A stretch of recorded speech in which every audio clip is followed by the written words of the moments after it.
We can see the holes for the body shell and the subframe are misaligned. By correcting the geometry between the two panels and bolting them together, the result is significantly improved vehicle dynamics and handling.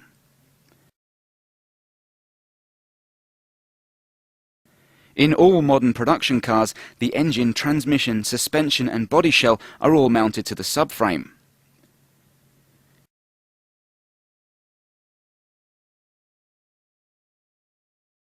Bolting the subframe and body shell together makes for an incredibly stiff construction, but problems arise between the mating of the two structures.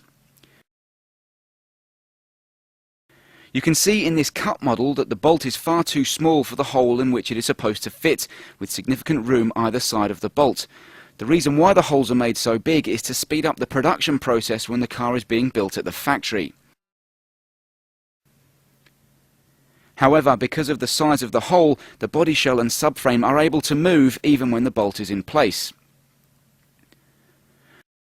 Looking at the pickup points from the subframe to the body shell, you can see the marks as evidence that the two panels are significantly misaligned. Further evidence shows that when the subframe is taken off, you can see the bolt is tightened with the hole offset, thus making it impossible to have an accurate geometry setup. Here we have a transmission casing on the left and subframe on the right, both marked with engineer's die. You can see the two faces are not seating properly due to the uneven surface on the face of the two components.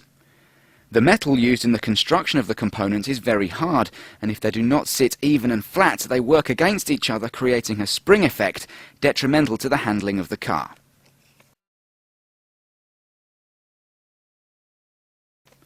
So, how do the rigid collars work? The rigid collars will wipe out spring effect by giving the mounting bolt an even surface to bite into. The collars are constructed using a special aluminium which is tapered, and when it is fitted and torqued up, the metal spreads to form an even surface and contact face for the panels to mount on, making the bolt hole a perfect fit. This is almost as strong as welding the components together as you would in a competition car, for example. The rigid collars act as a body reinforcement, and once fitted to the recommended key points where the subframe meets the chassis, the join between them will be perfect, significantly improving the handling of the car.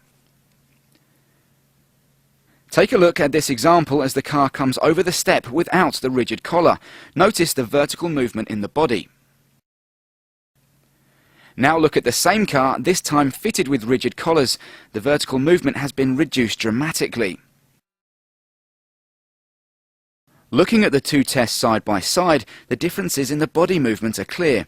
The standard car at the top of your screen and the car fitted with rigid collars at the bottom.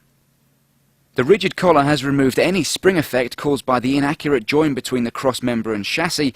Note how the suspension is far more stable, resulting in better all-round handling. Prior to the fitting of rigid collars, it was necessary for the driver to constantly correct the steering in a straight line. However, this is completely eliminated because the collar allows the vehicle's geometry to be set up accurately. Again, the result is vastly improved straight-line handling as well as a reduction in road noise. Another benefit is the improved feedback through the steering wheel, offering up a much more positive feel when changing direction at high or low speeds. Installation is easy and it's not necessary to remove the subframe completely. Simply create a 40mm gap between each mounting point and insert the collars one by one. With the right equipment, the job should take less than an hour.